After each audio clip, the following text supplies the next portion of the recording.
What up, fam? Hit that like, hit that subscribe. This is A2D Wednesday nights. We're going to give you Eagles Giants predictions. We'll talk about the Eagles going into the playoffs. All things Eagles in the second half of the show. But we're opening with the MVP. Let's go. What's up, my family? Listen, first-time listener, or you've been here the whole damn time. Hit that like, hit that subscribe, giddy up, let's go, no notes.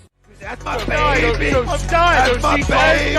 We're going at it at 110%. I just want 5 minutes of happiness, please. Just give me 5 minutes. And they scored! They did it! Slap. What the hell was that? Oh, yeah! What the f*** are you talking about?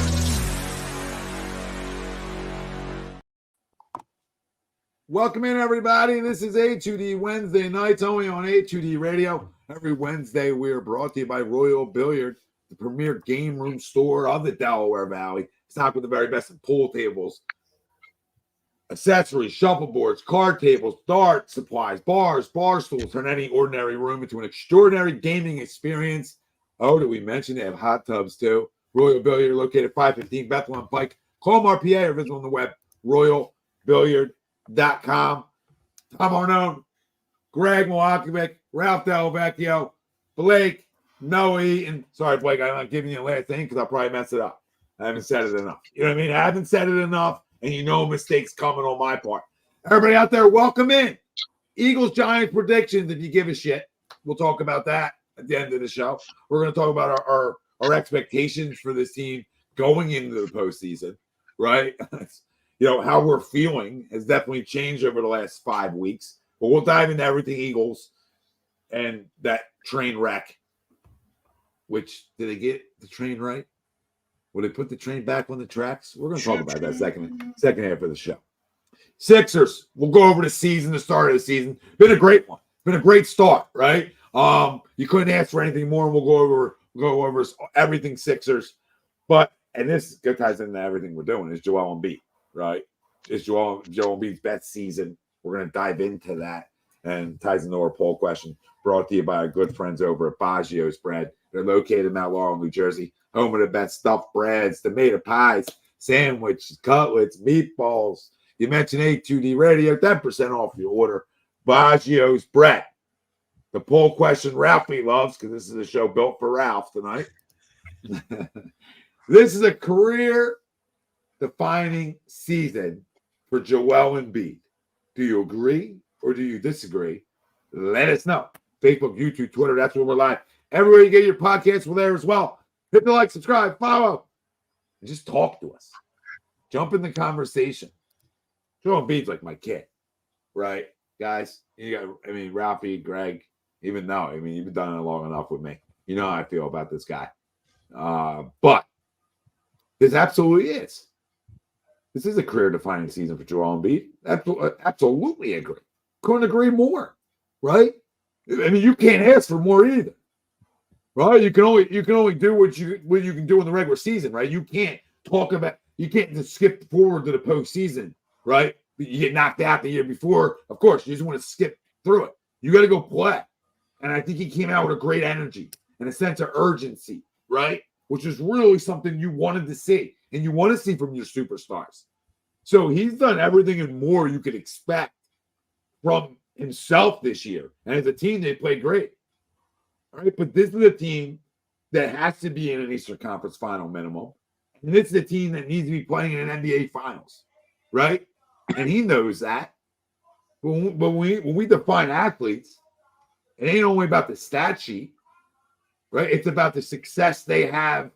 Are they winners? Or they're just guys who get so far. They can't get over the hump, right? I get it. There's guys who play on the other side too. But you were defined by winning, especially in the NBA, right? The NBA, like we look at the GOATs and the greats are guys who have won 5 titles, 3 titles, 2 titles, 1 title, right? Whatever it is. That's how we look at greats in the NBA too. Just like we look at football, right? How many titles does that quarterback have?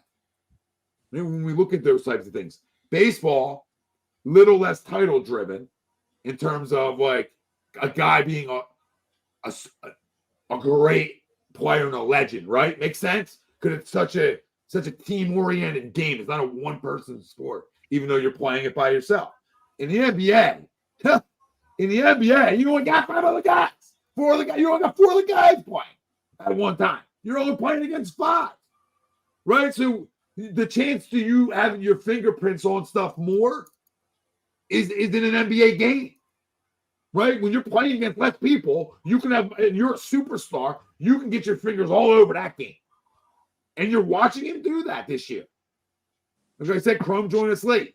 If anybody joined us late, you can't ask for anything more than what he came out and done to start this season with a sense of urgency and everything after another disappointing year. It's easy to come in and coast. Just get me back there again, right? Just get me back there again. I'll coast through. Or you come out with your goddamn hair on fire, as Joel Embiid's done, and say, hey, I'm looking for a 1 seed, and I'm looking to go to an NBA Finals. And he's not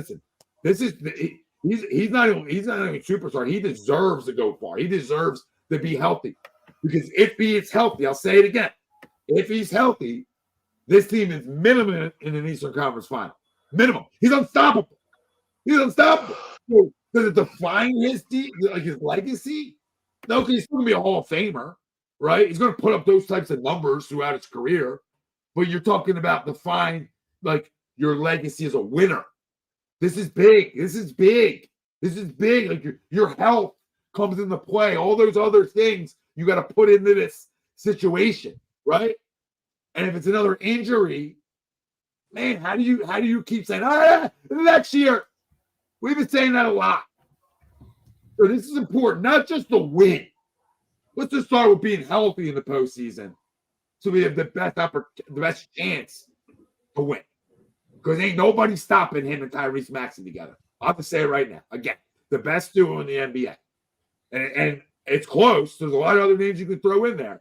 But when those two play together, route for other people. So there's my rant, my opening rant about it. I love when leaders come out after disappointment and don't say, let's give me through 82. Let me go punch 82 in the damn mouth and say, hey, I'm here to make a statement. Because these numbers are absurd. And if you watch them, and if you got 2 eyes, you've never seen anything like it. And if you say you have, you've never watched basketball.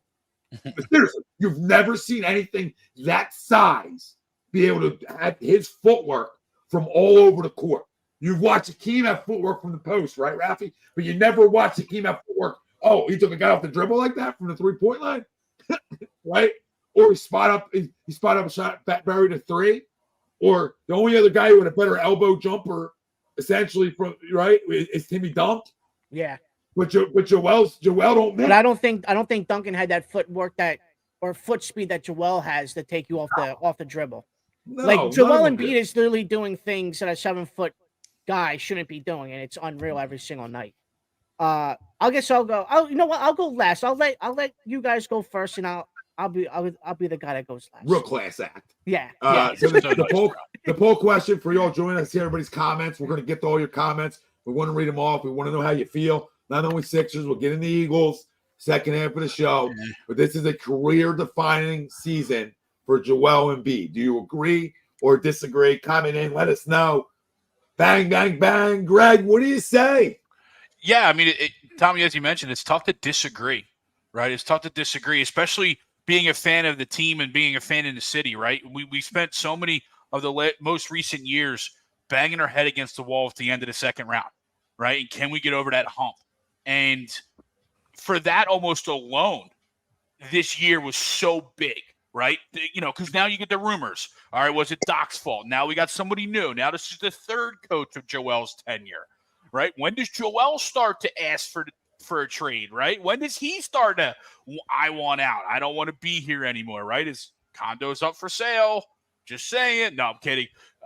Condo is really up for sale, but I'm not he's not going anywhere, obviously. But no, this is such a huge season for a lot of things surrounding around Joel Embiid. Why do you say that like you like that? No, I was just kidding, because it's going around social media that his condo's up for sale. It's an insane condo. Yeah, for $5.5 million. Oh my at God. like the You top would of one drop of, that nugget at the top of one of the towers in Philly. because you want controversy. You live off of controversy, and I saw what you did there. So please Yeah. continue. No Yeah. problem. But no, this is such an important season for Joel and the Sixers. But he's coming out at such a historic pace, right? I mean, he's just on fire. You know, anybody who questioned his MVP last year can kind of shut up now because he's putting those questions to bed. You know, and it's a joy to watch, right? It's a joy to watch, and I think this is the best team that he's had around him collectively. When you add in the coach, right? The coach looks to be the right coach this year. You know, the bench and the surrounding cast look to be so far the right group and right mix of talent and specialties of them all. So I'm going to agree to the poll. Yeah, and it's you know, and now we're asking this question, saying more of like this is a career defining season for Joel Embiid, more so of the fact of his success in the postseason. You know what I mean? Yeah, right? But I think his regular season has to do with it though. It does. Listen, it does nationally, babe. Sure. Right? Like if you get knocked down in the second round again, Greg, like that can't continue to happen, right? No, and that's not on him. Now, like it's only on him if he ain't dropping 35 and not. And he keeps getting injured. Yeah. That's on him. It ain't on him when we look at it. If he's dropping like 38 and we lose a game, and he's got 38, 10, and 8, right. How are we blaming him? If the supporting cast is struggling, right? Because I thought the biggest thing Joel Embiid did, I don't go too far, the best thing he's done this year is his ability to read the double team and make the right pass is the difference from Joel Embiid this year to Joel Embiid's ever before. His ability to want to be a distributor, his numbers say it. Like, his numbers, assist numbers are the highest it's ever been, sky high. So look at that. That's coaching, and that's wanting to win.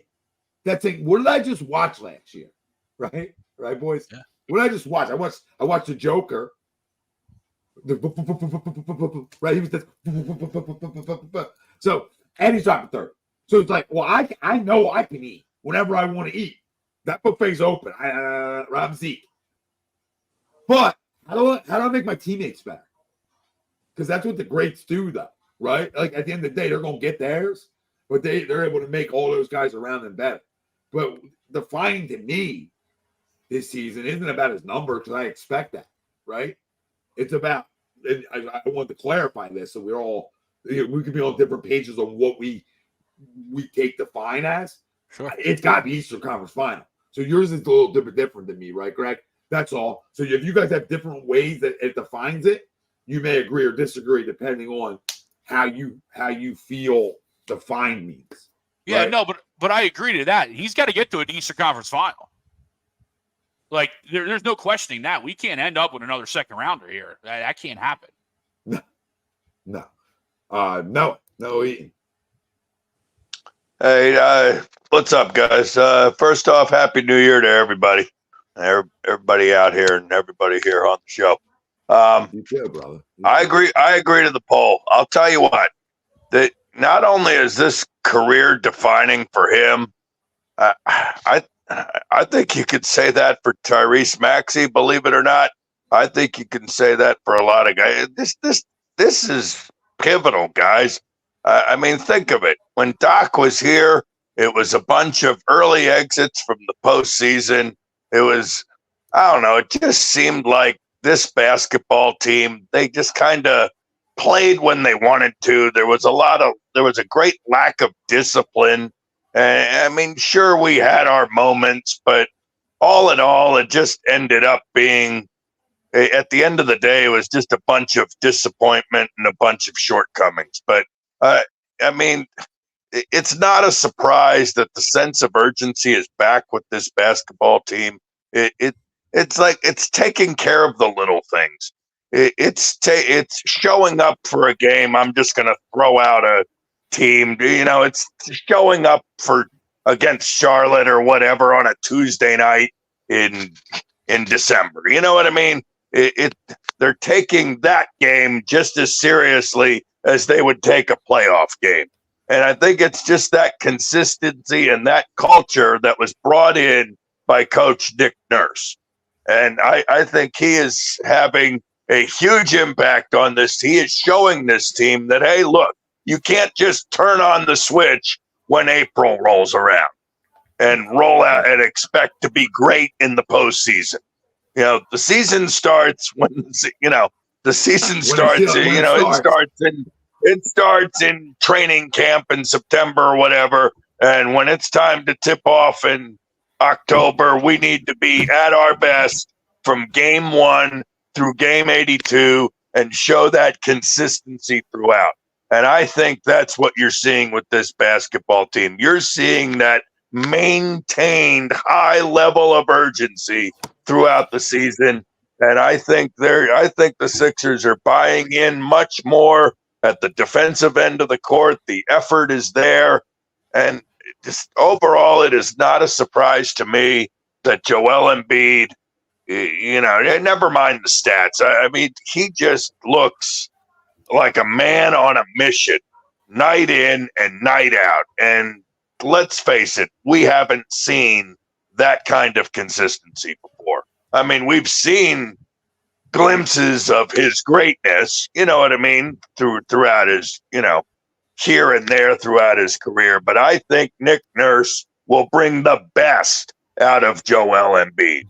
He will be able to achieve his highest ceiling thanks to Coach Nick Nurse. And I think in turn, this will make this basketball team a true championship contender. And I don't think we could really say that the last, 5 or 6 years. Probably not. We were closer last year, probably, to say the feeling like we were a contender because of how we were on the doorstep. And our doorstep, this isn't like, I'm not doorstepping a Broad Street. I'm doorstepping just getting out of a second round. So, I want to clarify where the doorstep's going. But, I mean, we were right on the doorstep against a really good Boston team. So you feel like you're right there. And that's why stuff doesn't get blown up, right? That's why nothing got blown up. Like, you overhauled a roster in a way, but you moved on from James Harden, which was the biggest numero uno. And you can see, like, this isn't a shot at James Harden at all. Like, I'm not going to do this. I'm just going to say how better this team plays without the ball being dead, right? So it's they play with a different pace. And I think they're showing it. And I think the deal was a really good deal for us. Terrence Mann would have been nice, but it's a really good deal. We're deeper, but we'll get into all that. But back to the poll, and then we'll get to everybody's comments.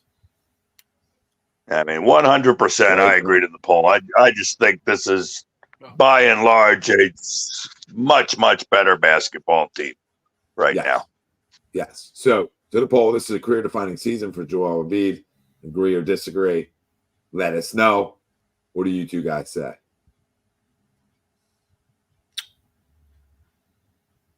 You can go, Crum. I mean, I came on late. I wasn't going to jump ship over here. Jump spots. You both. Listen, Both technically were. Well, listen. Yeah, I mean, I 100% agree to the poll, and I think there's for a myriad of reasons that you guys brought up, but I would even go a step further, right? This organization had themselves backed into a corner. Displeasure and all that talk with Joel Embiid coming into the year was he happy about the Harden situation and how everything was kind of going down? And, the whole thing was, you're hearing the chattering of New York being thrown out there and everything else, right? So this team comes in and let's be honest, this team could have packed it in for a year and said, you know what, we're going to be in phenomenal shape going into next season. We're going to have cap space. We're going to have other opportunities. We're going to have Tobias off the books and just say, hey, Joel, let's just get through this year. We promise we're in a position to rebuild for next year. And they didn't do that. And Joel Embiid has not acted like this team has any excuses. You got a new coach. You got to get his philosophy in place. And, is Tyrese Maxey going to take the next step this year? There's a million excuses, honestly. This team came into where they could have packed it in. And Joel Embiid got his MVP last year, right? So he could have kind of rested on the laurels for the year and just kind of played it out and see what happens. But nobody on this team has done that. Joel Embiid has come in with a whole new energy. It didn't seem like he could get better than he did last year. And somehow he managed to come in this year, night in and night out. And when you guys talked about, even last year, there were times, and this is not a knock on Joel at all, but there were still some of those times that would come in where it would look like he would take plays off. I don't see any of that this year at any point. When he's in, it's 100% max effort. He's engaged in the games. You see him where he's asking for fouls. Ball goes out of bounds. He's sticking his arm the other way towards their possession. He's very, it's all the other things that you're seeing from him. He's talking to his teammates in between whistles. This is a next level Joel Embiid. And I definitely think so, because you're seeing Tobias's level of play rise. You're seeing, obviously, Tyrese Maxey. Nico. Crum, real quick, when he got hurt that Friday night when I was at the game, right? He got hurt like this second or third play down the court, or the ankle. Yeah. Right. And I said to my dad, I'm like, where'd he get? I'm like, he's in the locker room. He's not even on the bench right now. And we're like, oh, that's not good.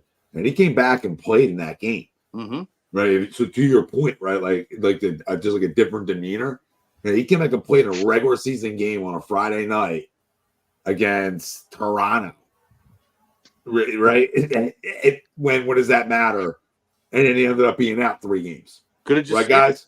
So it shows like the toughness, and like we know he will play through injuries, but that was just to your point. That's all. Yeah, no, absolutely. And he didn't. He went in, got taped up, got checked out, and got out there and got up to get the W. Like, this is just a different level here. And Nick Nurse, I think, has been a massive, improvement. I can't knock Doc's effect on him. He won an MVP under Doc, so I think we can't understate that. But now you're seeing the jump to the next level, and that's Nick Nurse's fingertips all over. It's the creativity, offense, it's everything that we believed he was going to be bringing here. We've seen it. It's a dynamic offense. The pace is much quicker, and surprisingly, it's actually suiting Joel much better this year, having that uptick in the pace. Tobias is too inconsistent. I'm not even going to get sidetracked on that yet. I just think it's just him coming off of last year, or them coming off of last year, and what you guys said, being able to pack it in and find every excuse. And this is what winning players do. They go out and they win basketball games. Everybody says the regular season in the NBA doesn't count. You wouldn't be able to tell from this 76ers team. You wouldn't be able to tell from Joel Embiid and Tyrese Maxey. So yeah, I think this is really defining, because you're truly seeing, everybody talked about he needs that other superstar, and he needs this, he needs that, he needs a ball dominant guard, and this. No, Joel Embiid is the center of this Philadelphia basketball universe that we have going on here. And for a team that came in, it looked like maybe on the fringe of the outside of the next tier. I'll tell you what, Boston to me is the only team that matches up. I don't like Milwaukee at all. Milwaukee went out and lost tonight to the Indiana Pacers, and it wasn't the greatest. Giannis's numbers look decent, but he didn't do anything the first quarter. He did next to nothing the whole first quarter. I think it's just a whole different level. And I'll tell you what, I put this team number 2 at the very least in the conference this year. And I think that they're going to compete. Yeah, definitely a defining year for Joel. And he is absolutely defining and etching his mark. Oh, absolutely. Just some little tidbits on, this team is their 4th in giving up opponents' points per game, right? So they're giving up the 4th least amount per game in the NBA, which is big, right? It's big. That's Pomsy, right, Greg? Yeah. We've had those conversations. We talk about Palms a lot. Too much. They're number 1 in steals. They're 7th in blocks. Okay, there's little things. They're 6th in taking the ball away, in turnovers. They're 1st in free throw attempts. They're 1st in free throw made. They're 8th in 3-point percentage, which is big, right? And they're 9th in field goals made. So that so that's pretty good stuff. That's just tells me there's maximum effort on both ends of the floor, and that's what this team badly needed. Well, look at the roster. The roster is that. if you really look at this roster, which we'll get into after Blake goes, but and we'll dive into all these guys, when you look at how the roster is constructed, it is team oriented, palms up, rebound type guys that go around your superstars. But we'll get into that. We'll get into that in a minute. This last thing you just said, we go. Tom, you talked about the free throws. Joel Embiid missed 3 free throws in a row the other night.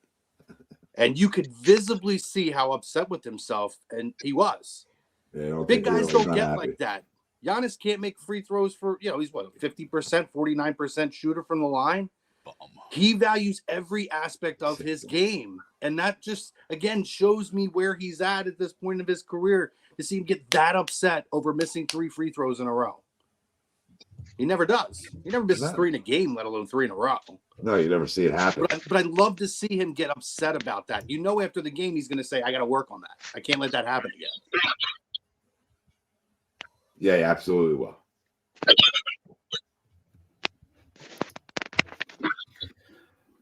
All right. Yeah, I'm going to agree to the poll as well. I'm going to go back a little bit. The year Joel Embiid was drafted, I believe it was 2014. Everybody looked, everybody has said, the only reason why he didn't go number 1 because he had that injury at Kansas. Well, it's nice to know that, Sam I Am, as everybody used to call him, Sam Hinkie, fell into our lap, and you see what's happening right now.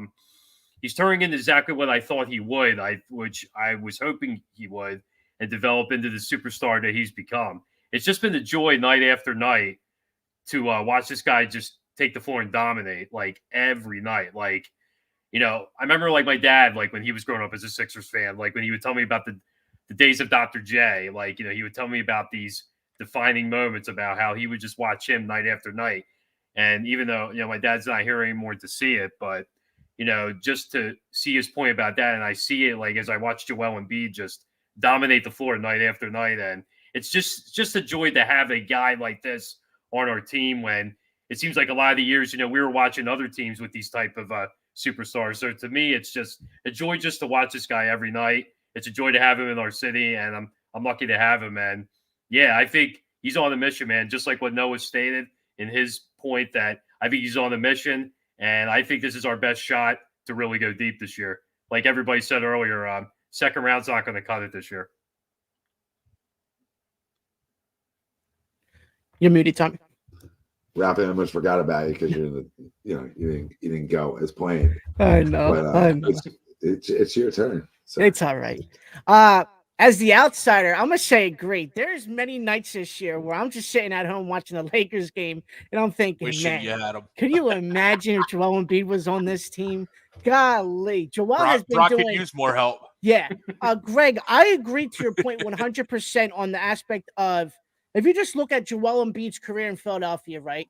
Multiple head coaches changing, drama every offseason, right? Whether it was with Ben Simmons, James Harden, who can be that other guy that can step up next to Joel? And it seems like right now Tyrese Maxey has been that guy for Joel Embiid to be that guy next to Joel for years to come here in Philadelphia until that timer runs out for Joel Embiid. But for this dude, if I'm just looking at, I had to pull up the stats real quick from the 15th to the 22nd of December. This dude is 35, 42, 40, a 50 burger against the Timberwolves while Rudy Gobert's playing. Shove that up your ass, Rudy. And 31 against Toronto on the 22nd where he got hurt and came back. And then last night he comes back and he drops 31 and he's shooting 50% from the field.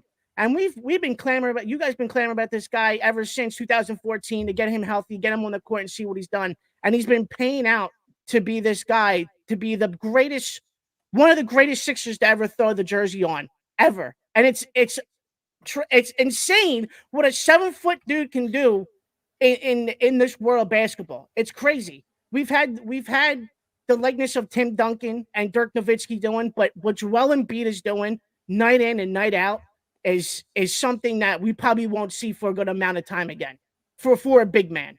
Yeah, I'll say that. Ralphie, I'll say this to what you're talking about, right? Like when you look at like my history of really watching Sixers basketball, obviously started with Barkley, right? But when you talk about like AI, right? Like AI and where Joel matches up to AI, and AI was obviously my favorite player, right? This year he's topping. If this keeps up, he's winning back-to-back MVPs. Yeah, it's the best. This last year's better than AI years. To be honest with you, just didn't pan out. But you do a back-to-back like this, and your numbers are better. He's arguably in my history, he's the best Sixer, and that's a great argument too, because that's one for a different day. That's now here's the thing though. If he doesn't get to an NBA Finals, just say if he doesn't get to an NBA Finals, do you still put him over Iverson? No, because it's weird because like that one run deserves the credit it deserves. Yeah. Like what he did with nothing. Honestly, that was a shit team Iverson had. Come on, guys. Eric Snow's your number 2. Come on, guys. He had us running around him. He had us running next to him. Right. It was Vince Carter, Ray Allen on the Bucks. Yeah. He beats them by dropping 50 every night. Yeah. Every fucking night on the playoffs. And 50. Next round. You got Ralph playing power forward. Tommy's bringing the ball up, and I'm spotting out in the corner. To the local Y and just said, I'll take these 4 guys. That's right. Let's go.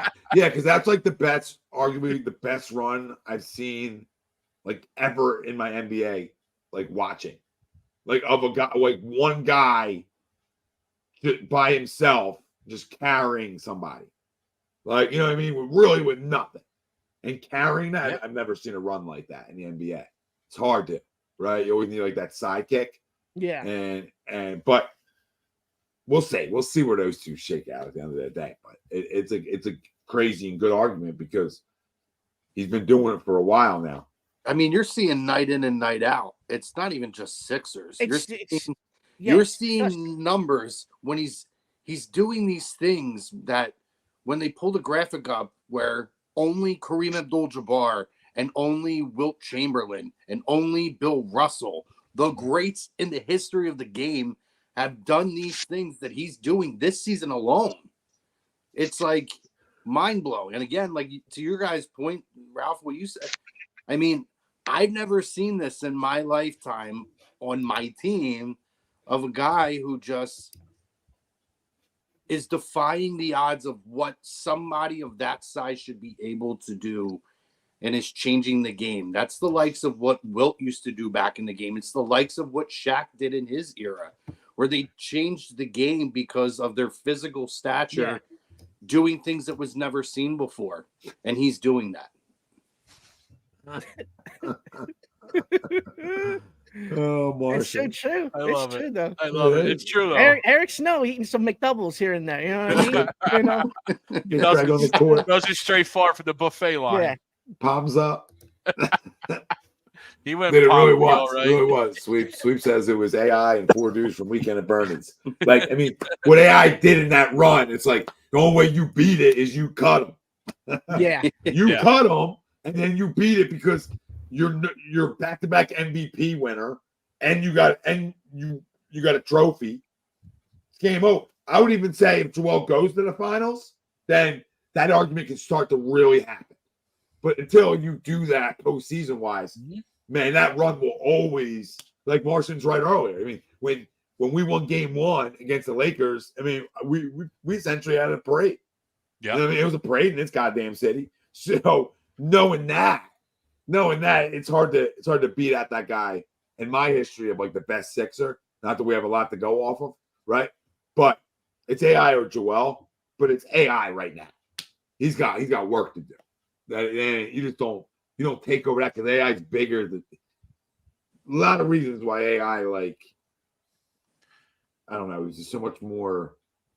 Well, yeah, I mean, but another thing with AI too is that he changed the game back to what Chrome was saying for the guard position, right? AI changed the game for his era in the guard position, right? And then obviously Steph Curry comes and basically changes the whole game of basketball for the guard position in his era. So you could always go off of that era for AI, where that whole era for him, those 2000s until 07, 08 for AI was it. Like if you didn't have an AI prototype on your team, you really weren't doing anything in the league. Like everybody was trying to find the next Allen Iverson to play the guard position. I just always remember watching like the NBA on NBC, and they would have like that graphic of AI doing a layup, and they would go down his body of all the injuries he was playing through in pinpoint. And they did it every game, every time they played on NBC, because he was that dude. He was tough.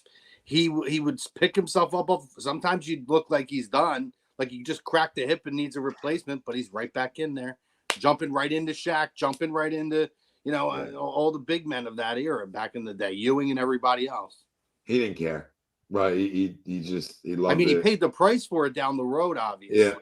But the body can only take so many blows, right, Crum? But I'll tell you what, in his prime and for a good long stretch, good 10 years, I mean, there's not many that did it better in terms of defining the game. Well, listen, they had to change the rules of the game.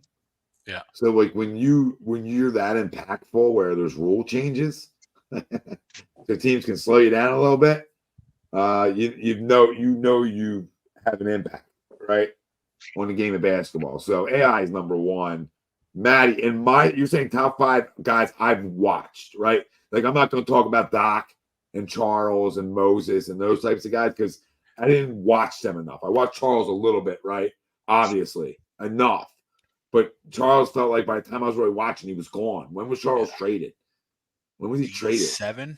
Yeah, like 92. 92. 92. I'm 10. I'm 10. So how am I going to judge a guy when I'm fucking 10? So when I'm a goddamn man, when I'm a man, not 40, but just a man. I'm a man. Maddie, I'll judge him. So I'll say AI is 1. Joel's fucking 2. And then you just throw goddamn names out there. You throw names out there. You want to put Iggy in there? I don't know. Right? I wasn't the biggest Iggy guy. Lou Will, not just career wise, how long he's Straight lasted. buckets. Straight Yeah, buckets. Lou Will's an interesting cat that might get tossed in there. Because remember, there's not Tony a lot of names. But his time in the Sixer wasn't good, where it wasn't long enough. Like you want to talk about career wise, yes, Lou Will gets thrown in there, but we got Lou Will early where he wasn't Lou Will yet. Shit, because you take out the 3 GOATs prior to like our time really watching, there ain't shit. No, it's AI, Joel, and then who you want? Keith Van Horn like the most? Yeah, fucking Rick Van Horn. Keith Van Horn. Keith Van Horn. Rick Mahorn was here too. Matumbo count. Rick Mahorn was here too. Rick Mahorn was here back in the 80s. He did the Mahorn point. Remember? Don't forget about the Ricky Mahorn point. He would lay you out, Crummer. You know what I mean? DC. Evan Turner. DC's a reasonable name to throw out there. Who? DC, Derek Coleman. Chris Webber. I mean, that's how down it is, but DC was productive on this in 2 terms here. I went the first 3 games of Michael Carter Williams' career as a Sixer, undefeated. First 3 games of the year, 2014, Rookie of the Year. You know what I mean? Michael Carter Williams. Man. He's in there. He's in there for those games. You guys beat the Heat that year, the opening night, and everybody's like, "Oh my God, we found our guard. We found the next guy." God. Yeah, Robert Tumba wasn't here long though, Yeah. Robert, he was here for like a half a minute. No Todd McCullough. But it's so true, Tommy. Like you have AI and then you have Joel, and then it's like, it's like who else? Those years were bleak. Iggy, I would put Iggy, I guess, up. No, Iggy's in there. He should be because we don't have a lot to choose from. Yeah. I'd put Tumbo just wasn't here long enough, like I said, for me to put him in there. I can't. With Derek Coleman. Look at Derek Coleman's numbers here, though. Compared to everybody else, he's Kyle probably the top Porter. 5 Sixer in our lifetime. I forgot he was a Sixer. I did like a little Kyle Korver. They drafted him. How'd you forget that, Ralph? Oh yes. He was a day oneer. Maxie might be on this list already. Yeah. Well, like the bias might be on this list. He might. You take out the 3 monster names. Jimmy Butler might be on this list at this point. Might be on this list, right? JJ Redick might be on this list. 5 minutes. You guys are on the list. You just missed another shot. Now you add in Doc, Moses, Charles. Yeah, it's different. Then that's your top 5 with Mochi's up there too. Well, he don't get in the top 5 of that. No, but I'm saying he's fringe. He's a Hall of Famer. Yeah, but he ain't in this top 5. No, he's just a I'm saying he's fringe. I'm throwing other names out there. Yeah. Better Yeah, than I'm what just we've been throwing out there. Yeah. He just doesn't say. But the point of this list is Sharon Wright doesn't quite make the list, boys. Benoit Benjamin, Chris Williamson from the How corner. about Andrew Bynum? no Eric Montrout out there. Doug Overton. No Andrew Bynum. This isn't a flamingo dancing team. Come on. Speedy Claxton? No, but I'll say Chris. I love Speedy back in the day, though. Larry Hughes is a Who's one in all those guys? Who's your who do you think's number one? Larry Hughes had so much Is it Doc? potential. Is Doc? Who? He's the only one that won. Of the greats, he's the only one that won. Yeah, he's the only one that could lift it, right? So Yeah, it's hard to put him not one. Oh yeah, I'm sorry, you're right. Moses did win. He won it with him, yeah. Yeah, he needed Moses. Yeah. And Mo Cheeks. So AI's one. Like AI should be unanimously number one. Like no disrespect to Charles, no disrespect to Doc and Moses, but dude, with all due respect, I played with me and you. So and then the things he did, he's won. All right, now Joel, it's weird because Charles don't even deserve that love. Like he won it out, but he's still an all-time great, right?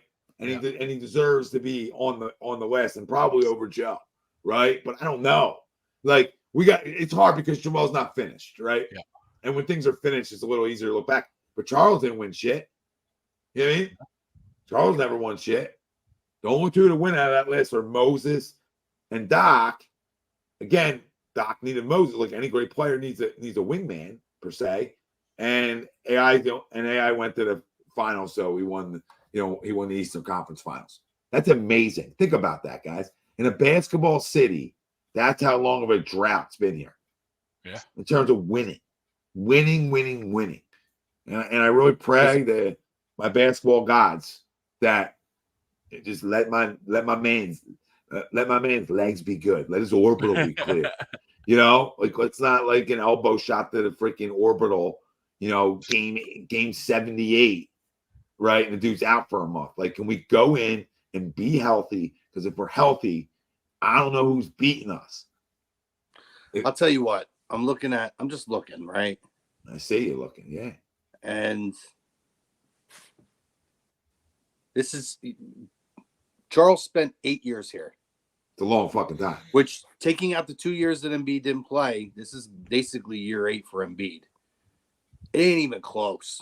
Embiid is definitely over Charles in terms of Philadelphia 76er. I agree. It's not even close. And I love Charles as much as anybody. But he didn't win either, so he's right there. And that's what makes it not even a question. Because and then he didn't win in Phoenix either, so it's not close. Yeah. So Embiid's numbers are. His averages here in Philadelphia are Embiid's worst season averages here. His overall averages as a Philadelphia 76. I would throw out it's a different game, though. Game's changed. It is. Right? Game's changed a lot, right? You know what I mean? Like Joel in that era is not doing what he's doing right now, right? But I'm not taking that away from Joel, right? That's obviously what the LeBroners call for LeBron, right? Moses is probably over Joel right now. 1 here. He's here for 4 years. And in those 4 years, he averaged 24 and I would say 13 a game. So, and he won one. Well, yeah, winning one is. Again, I'm not I didn't watch those two enough, right? But Doc Moses 1, 2, or no, AI will go Doc 2, right? He was here longer, deserves to be 2. Doc 2, Moses, Joel, Charles. If we're doing this list together, does anybody disagree with that? No, I think it's pretty fair. Yeah. I want to hear it, right? I want to hear, somebody's got something a little bit different than that. And why? Because somebody may have what's his face like over somebody, right? Let's say Doc played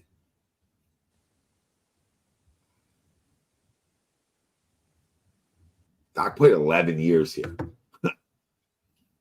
Right? Career average 21, 7 boards. Doc's got to be top 3 in whatever order you put it, right? Yeah. And until Joel gets to the finals, Doc's got to be top 2, and it's AI or Doc, right? It just goes to your personal preference or you went, what you watched more. Like to your point, Tommy, Doc won in 83. I was 2. You were 1. Yeah, hey. You know what I mean? Like, so yeah, hey, we came out of the womb, right? Cool. But we didn't watch much of it, right? So we would probably have AI 1, whereas someone a little bit older, like Sweeps, like our Uncle Sweeps, probably is Doc 1. You know what I mean? Like, so and there's no different. They're both the same, right? They're 1A and 1B depending on what era you are. Yeah, if you're gonna ask like let's say a 55 and older, they're probably going Doc 1, right? But if you're asking somebody like 40, 41, like my age and under, it's AI. Don't even talk to me. You know what I mean? Are you looking at me? Don't look at me. Right? It's AI, and that's how that works. It's Allen Iverson. It's not even up for debate for me, right? Because if you look at Doc's numbers and you compare an AI, it ain't close either. So who did Allen ever have next to him? I totally agree. I mean, Allen never got Moses, right? Allen never got Moses. And you're talking about a guy that averaged goddamn almost 30 points a game in his run here, if not more, right? Like, so, I don't know. Well, when the Wells Fargo first opened, it was AI who he was the reason why there was an ass in every seat. Every night in the early 2000s, you know what I mean? Late 90s. I mean, AI, he was it. I mean, of course he had, and he had a nice supporting cast, as he led up to the 2001 NBA Finals appearance team. But he was the straw that stirred the drink. He was the reason that arena was packed every night, and I mean, he was it, man. No, he was a box office hit, right? Yep. Not only locally but globally for the game too. Oh yeah, Martian, you're right. Dana Barris were 3 before AI. Yeah, and then he's right too. In Charles' defense, he had nobody to play with. Sure. Another reason why he wanted out. But again, they gave Moses somebody. They won.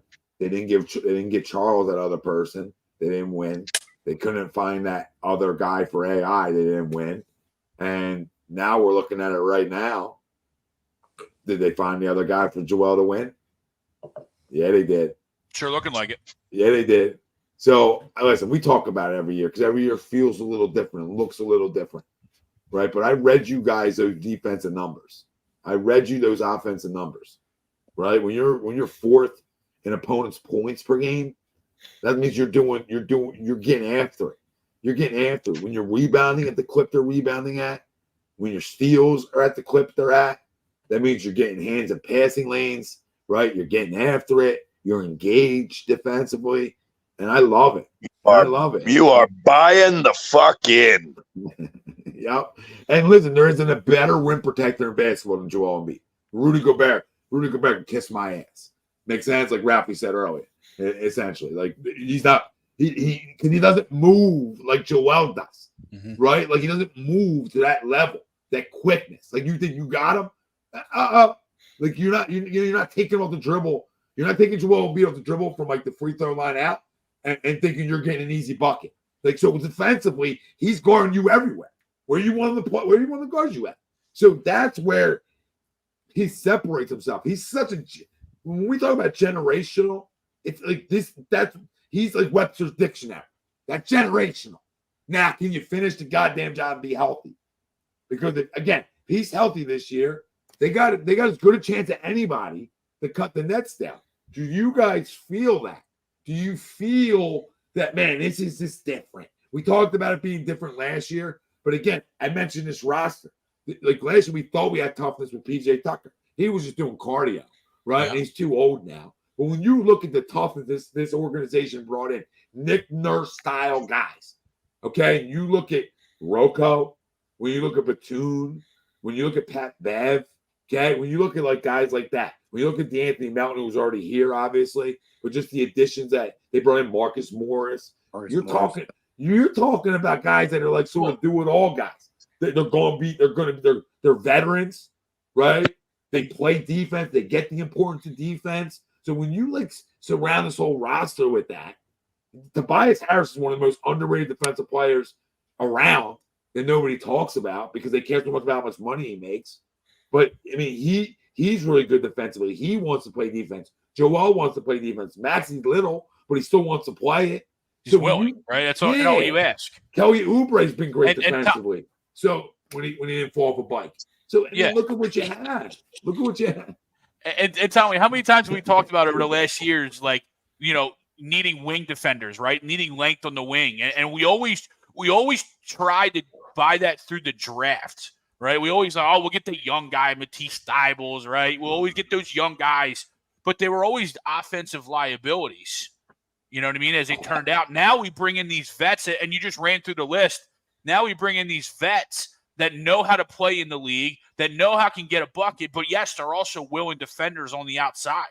You know what I mean? They're not just parking cones that you can just go around.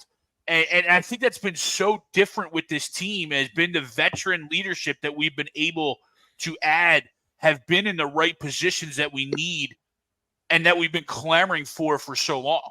You look at, like you said, Kelly Oubre, wing defender. Marcus Morris can play on the wing and defend, right? Then you add Tobias out there, stuff like that. It's such a different dynamic with this team this year. Yeah, I couldn't agree more. And Eddie, that's why everything Greg said is why I don't think this team needs to add another piece.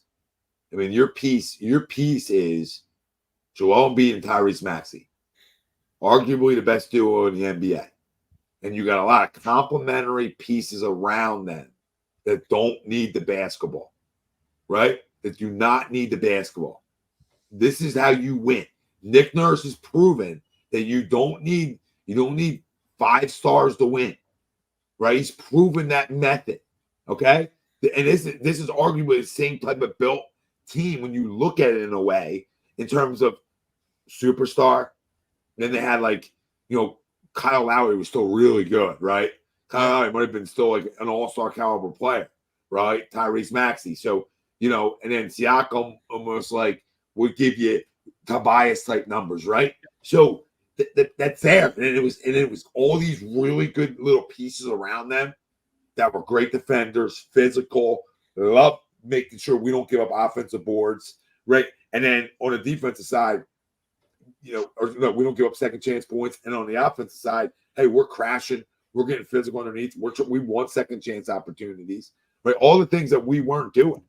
So I couldn't believe, if I could, never in my history of being a Sixers fan do I believe more now than I did when this whole thing started. No, right? I believe in this team more than I believe in the Joel Embiid, Jimmy Butler team. And I'll say because of Joel. That's why. Because of Joel, I believe in him more because he's better.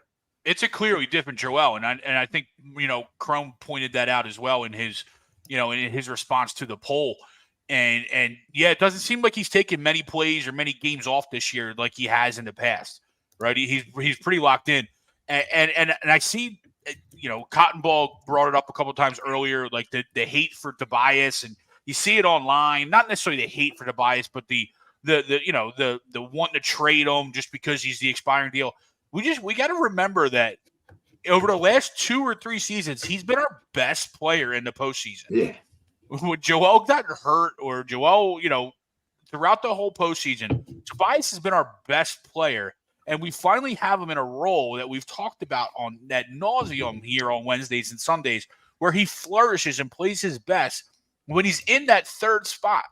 You know what I mean? When he's in that third spot, he doesn't have to be the main scorer, the second main scorer. That's not his game. Just let him do what he's doing, and he's playing at a high level right now. And so I agree with you. We don't need another major piece, especially when you run down that list. I think some of those things that some of the up players we've added recently, just off the scrap heap, have come in and played well. Yeah, and I don't think we need a backup center either, Cotton Ball. Like I did this last year, and I'll say it again. When you come playoff time, he's playing almost the whole time. Yeah. So like the backup center is cute for like 5 minutes to give you a breather, 10 minutes. But I mean, I'm not a Paul Reed guy, but like it's totally serviceable. You know what I mean? Like I don't need to go out and like just add something to add it, right? So, I think people get tied up because Andre Drummond was so good when he was here, but Andre Drummond priced himself out. Like he was out of the backup center price range, so to speak. yeah. And you just, the money that a guy like him makes, you're not giving that, when you have other needs and other roles. You're right. You can't spend that kind of money on a backup center. So, like, honestly, I think Paul Reed's come a long way over it compared to 2 years ago, where every time he stepped on the court, he's a walking foul. Yep. I mean, he's come, he would play 8 minutes and get 4 fouls. I mean, that's a problem. And come a long way. And let's be real, in the salary cap era, as a second-round pick, those are the guys that you need to lean on when your top half is as heavy as we are salary-wise. Yes. Like, you just have to have them. You're right, Chrome. You can't go out and overpay for Andre Drummond, regardless of how good he was here. Yes, I would prefer, absolutely. Who wouldn't want him back? But he's not worth it. It's not a viable option. Now, he might be a buyout option, though. Now we can now, buyouts, when they're dirt cheap now, to bring them in for half the season. We can revisit that. Now we can revisit that conversation. I'll always as of now, I'll take 12 rebounds from my backup center any day, but we'll see. Absolutely serviceable. And then Tommy mentioned, I mean, in the playoffs, he's going to play 8 to 10 minutes. Yeah. You know what I mean? Like, your backup's going to play 8 to 10 minutes, if that. Yeah. If that. Probably. Yeah, I don't think we need anything else. We have enough scoring, right? We have enough scoring to go around. I just don't see a need for something else. We're third in the East. We're 3 games back. Well, one game back from the 2-hole. Yeah. I mean, I we're don't shooting. think you can have enough depth. So depending on what ends up being available, Well, they're deep. I know, but still, like, in terms, I do think when both Nico and Joel were out, they missed that a little bit. Well, of course, anybody is. But I'm saying, in terms of looking at a potential playoff run, if there's a piece on a buyout market, I'm not looking to make trades. I'm talking buyout market here. If there's a piece there to shore up the bench even more and get deeper, I'm all in for it. Yeah, I just don't know where. Yeah, of course, I just don't know where the minutes. The only name. I just don't know the minutes, right? Because you do have such a deep bench. You do have a lot of guys you can run out there. That's the only counter, not even argument to it, is well, for who, right? And that will be telling we'll know more, Chrome, when we get there, right? Like, okay, this guy is not playing well. Like, we need to address our wing defenders. But if we're putting up the same numbers now, and we're putting this up, at that same point, offensive rankings, all those types of things, defensive rankings, then it's just a buyout to pick up a buyout, right? Yeah. But again, if somebody's not playing well, then yeah, I'm all in for getting deeper, because at that point your roster's set. Like, you're not going to add a guy and then say, well, if somebody gets hurt, we'll play it. So you know what I mean? So it's going to be a little tough, but I think we're good, man. I don't think we need anybody. I don't think we need anybody. Like, nobody. This team is solid where it is. I don't know where the weak link would be at. For me, it would be somewhere, maybe Daniel House, Rocco, one in that area. Maybe somewhere where you get a 3 or a 2 or a 3 that you can upgrade. I would go for that. Yeah, I mean, of course. I just don't know. That's it. We'll that's see. the only ones. That's where I'm looking at. Those are 2 names. I'm a good Rocco and I guy. love Rocco, but there's 2 names there where I'm like, if I could get an upgrade over them to come in with the second unit, that's where I would look to go. Yeah, I hear you. I just think he's a pro's pro at this point. I think he's a really solid veteran to have. I think he does the little things we talk about. I think he's a good defender. He's lengthy, right? He's willing. Mm-hmm. He can hit a couple threes for you, which you're going to need in the postseason, so he can stretch it. So I don't know how many guys. We'll see. We'll see. I don't know how many guys out there are going to be better than he is, per se, right?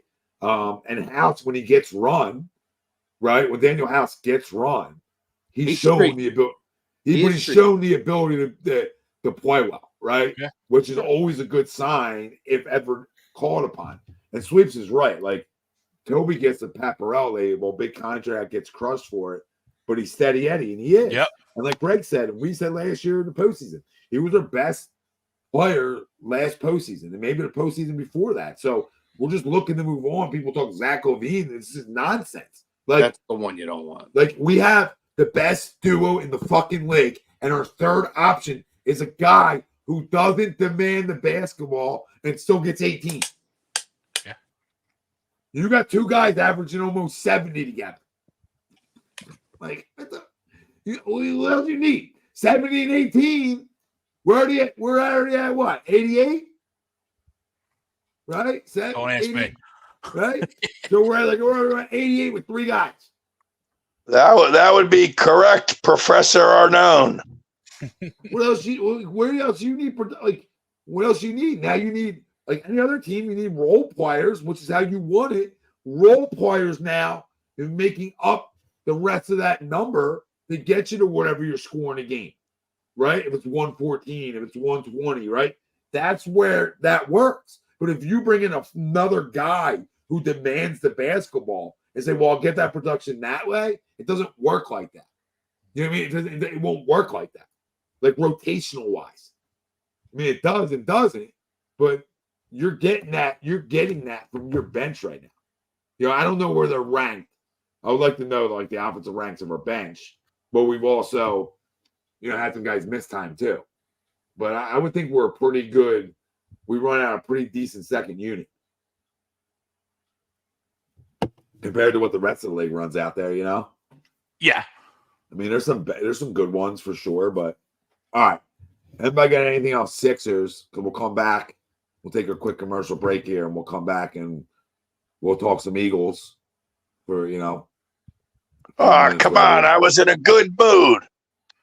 Well, maybe you still can be in a good mood. We're going to talk about it. We're going to talk about like maybe the fact that this isn't quite over yet. Right, guys? Like it's over, but we're going to talk about two ways this can go. That's what we're going to talk about on the other side when it comes to Philadelphia Eagles. Two ways this can go. Yeah, and I got a couple scenarios I want to throw at you guys for the playoffs and see what you guys think of it too. And if you think, call me crazy, but I have this like way of our path that we could go get back to the bowl.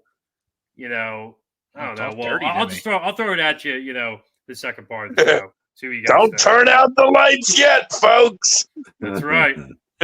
Listen, I mean, Blake's not wrong. I'm looking forward to hearing it. So everybody stay with us. I'm here. I'm here for it. I'm here for it. We know how bad this team's been over the last 5 weeks, and we'll see where everybody's feeling now. We're a little bit more away from Sunday, right? Now you're midweek. You know, your feelings, your mood can change. So I want to engage the people too. This is A2D Wednesday nights. We are brought to you by Royal Billiard. Go check them out. 515 Bethlehem Pike, Colmar, PA. But we also want to talk about our doc, Dr. Paul Waddell, Specialized Physical Therapy LLC. Locations in Burlington, Cherry Hill, New Jersey. Find them on the web, specializedphysicaltherapy.com. They accept most major insurances. So feel free. You need anything, reach out to our doc, make them yours. Dr. Paul Waddell, specializedphysicaltherapy.com. A2D Wednesday nights.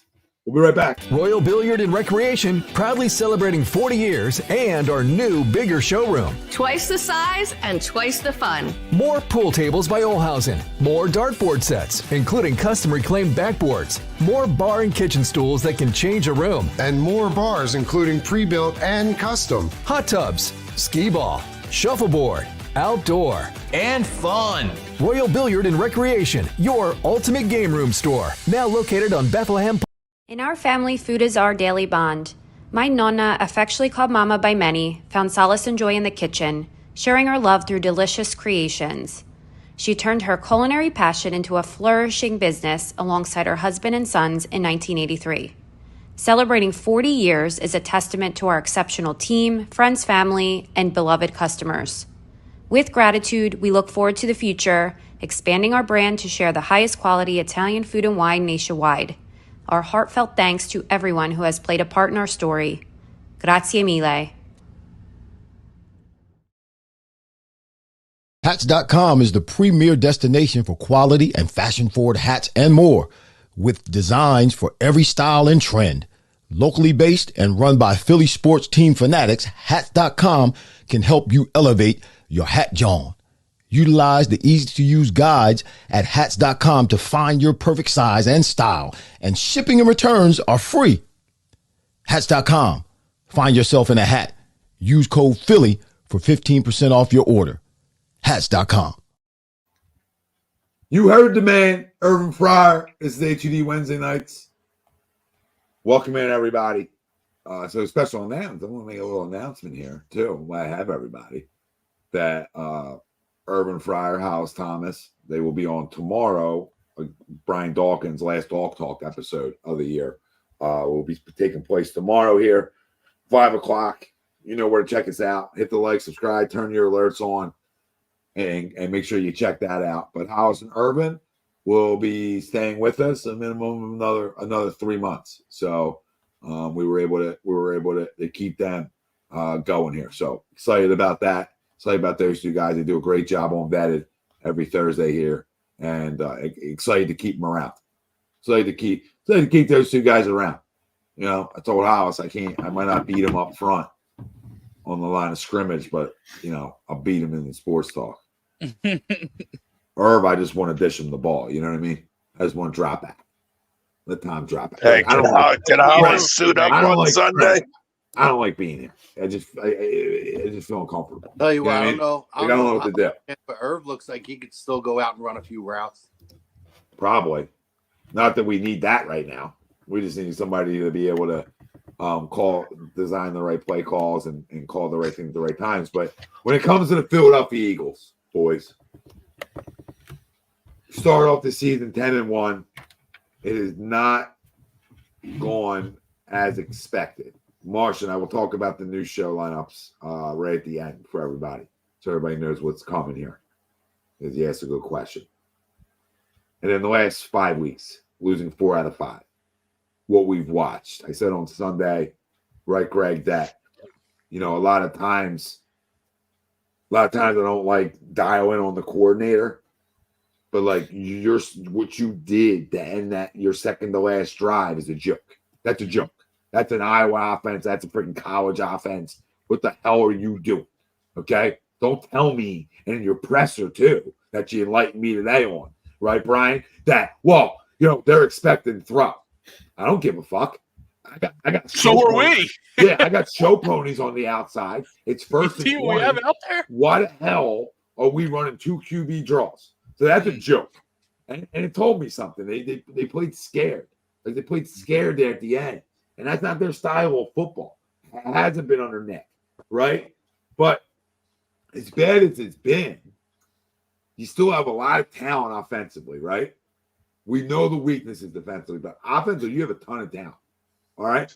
If you can control the line of scrimmage and you can run the football and you can sustain drives, there ain't nothing stopping a team from figuring it the hell out offensively and going and winning a playoff game or two. Like, it's not, like, it doesn't look like that's going to happen now if you put the hypothetical guns to my head, right? I'd be like, who do you think we're beating? We just lost to Arizona. Now, the devil's advocate of Arizona is they are not a 4-12 team with Kyler Murray all year. They are just not. I'm not telling you they're a playoff team. I'm just telling you they're way more competitive than that record says they are because he's pretty good. He makes plays. So not crowning the Cardinals. Can't lose that game, right? But that being said, I don't know who we're beating. But if our offense comes to play, we have a chance because it is that good. There is that much talent on it, right, guys? Yeah. So, like, I don't think all hope's lost. It's just hard to find how we're going to win games when the last game we watched, we didn't make a team punt. Hard to say how I'm winning a game that way. 100%. And when you look back, even the games we've won, Tommy, we've had the same question marks about the offense and the play calling, right? We would give passes because, hey, you won. And hey, you won and you look up and there's 30 points on the board.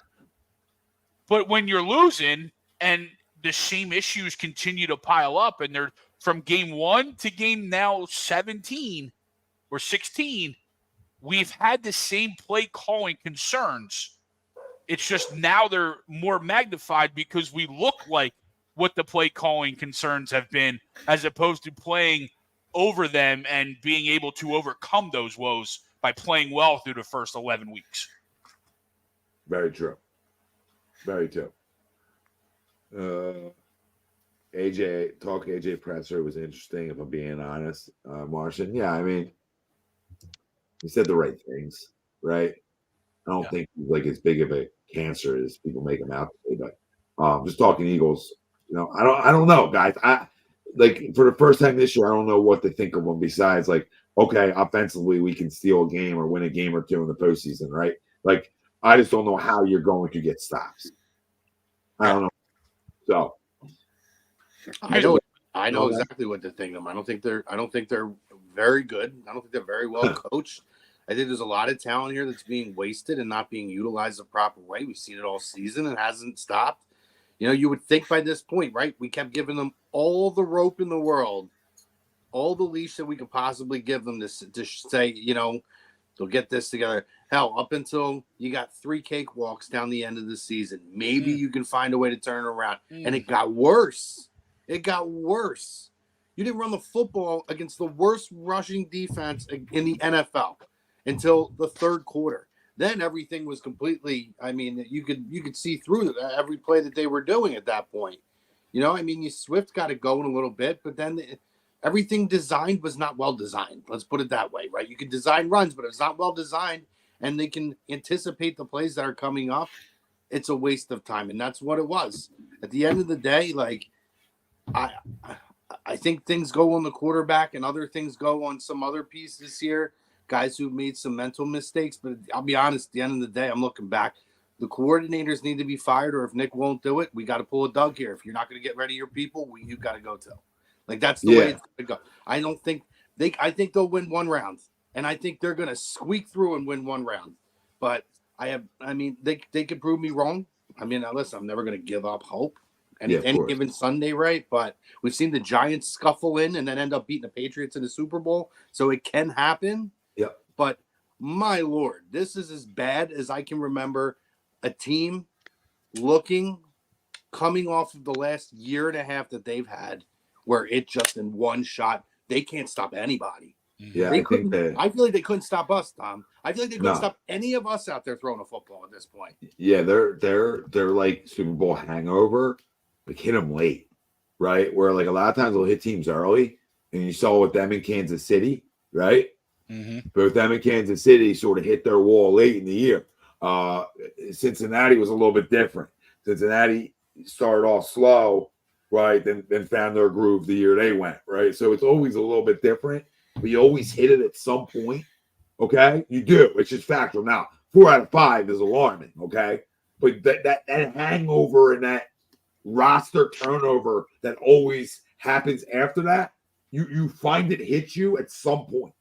That being said, everything you said, like the firing Nick Sirianni is comical right now to me. Okay, like, I don't give a fuck what anybody's got to say. I'm not sticking up for Nick. What I'm saying is, this guy went to 3 straight postseasons. Okay, first of the year's postseasons and 1 Super Bowl. You're talking about firing him?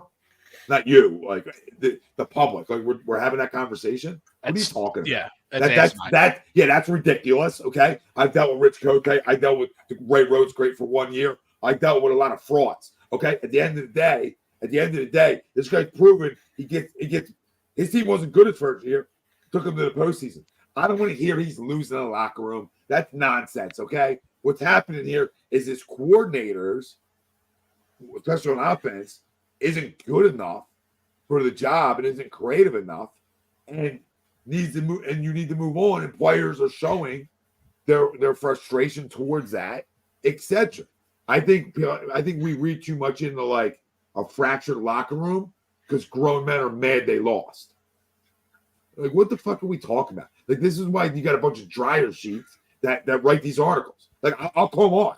Like, 98% of you guys that write articles out there are so freaking dry. Your jocks are so dry, it's unbelievable. Okay? In reality, like, think about it. You got a lot of guys who hunt for turmoil, who hunt for controversy. That's not a good writer. Not it's pro sports. You understand? That's a good writer when you want to go freaking follow the Kardashians around. You understand me, honey? That's a good writer. when you turn and start following and covering a sports team, why are you looking for trouble? So you get a click. So you're a dryer sheet. You don't care about the team winning like I do and like we do. If we were doing pressers, you care about how many fucking clicks I can get. Stop reading them, people. Stop giving them credit. Stop showing these dryer sheets any love. I'm not telling you there isn't a little bit of right between grown men. Who knows? But what I do know is you got a bunch of guys who don't like to lose. And they haven't in a long time. And they haven't. So you think it's going to be fucking, let's have a campfire. Let's have a campfire after the game. Roast some marshmallows, you losers. Shut up. Shut up. Guys aren't going to be happy in their post-game pressers. Are you guys out of your mind? Like, what do we expect? Like, they're robots? That you lose a game. Like, I lose on Thanksgiving. When I lose on Thanksgiving, and I'm a mess. I mean, shit. That's how competitive I am. And if I was as competitive as those guys were, who knows? You get that competitive, maybe you can play at that level, right, Greg? But at the end of the day, like that's how uber competitive these mother effers are. So on any team, nobody likes losing. Like you might have your little few guys who had a locker room who don't give a shit, right? Makes sense. They care about their numbers, but at the end of the day, like real competitors, they care about that. So why are we like looking for turmoil? To create a divide that isn't there. We did this before, right? We just did this. We just witnessed this with Carson. Like we're hunting for people to say something they don't like. Well, why? Like there's 53 men on a roster. You think all 52 of them love Jalen Hurts or love AJ Brown or love Brian Johnson? But you know what I'm saying? Like, you got personalities, dude. Like you put 53 guys together. You think everybody loves each other? Newsflash, in the workplace, you're not going to like everybody you work with, but you respect everybody you work with and you find a way to achieve your goal, whatever that may be. And look, the bottom line is, say what you want about AJ Brown. I guarantee you this, the guy wants to win, and believe me, he is not nearly as much of a locker room problem as that jackass T.O. was 15 or whatever years ago. All right? AJ isn't doing sit-ups in his fucking driveway. He's not asking, to be traded out of town. He's not going to, it's not like he's going to end up in Dallas, all right? Coming back to the link in a few years, looking to shove it on our faces like T.O. was. What did we do to T.O.? Yeah, we shut them the fuck up, didn't we? All right? It's not going to go down like that. I mean, look, yeah, it ain't all kumbaya, and believe me, look, I promised myself I wouldn't get angry tonight, all right? I was fucking angry after the San Francisco game and after the Dallas game. Well, you know what? Look, I'm done being angry. This team is what it is this year, all right? Matt Patricia and Sean Desai, let's face it, they don't belong on an NFL coaching staff, all right? Brian Johnson doesn't belong on an NFL coaching staff. And to be honest with you, Sirianni, I'll give him the benefit of the doubt for now. But to Chrome's point, if we go up to the Meadowlands and we lose, or God forbid we lose by 3 or 4 touchdowns, and we go to either Tampa Bay or New Orleans and get embarrassed, then guess what, Mr. Sirianni? Joel Embiid might be buying your house. All right. Well, first off, a couple things. We can't put this on Sean Desai and Matt Patricia. Like, you really can't. If anyone wants to have that argument, I'm down for it. Like, I probably wouldn't have that argument with me. I mean, I can put it on them. I can put it on every defense, just about every defensive player on this team. I mean, to be honest with you, why don't you start? Well, you said those two guys. Like, I'm good with Brian Johnson, bro. He can go back to college, okay? But at the end of the day, right? Matt Patricia proven he's a good defensive coordinator, right? So, like, I think that's unfair when you look at this roster, Noah. Okay, take your fucking goggles off and look at the damn roster in the back end, the back seven of this fucking roster stinks. And No, you went no up the doubt. middle. No, you went up the middle. So I don't care about Matt Patricia, fucking Sean Desai, or anybody on the defensive side of the football. He's like, these players have under goddamn performed. I don't want to hear nothing about that. With Brian Johnson, I see with my eyeballs horrendous play calling. That's on him. So when somebody says, agreed. It's Nick's offense can only work when your offensive play caller is in a goddamn rhythm and has a feel. That's how that works, right? I think anybody's playbook, and if I can have a rhythm with it, it's going to work. If I can't get a rhythm because I don't. This is above me right now. Play calling.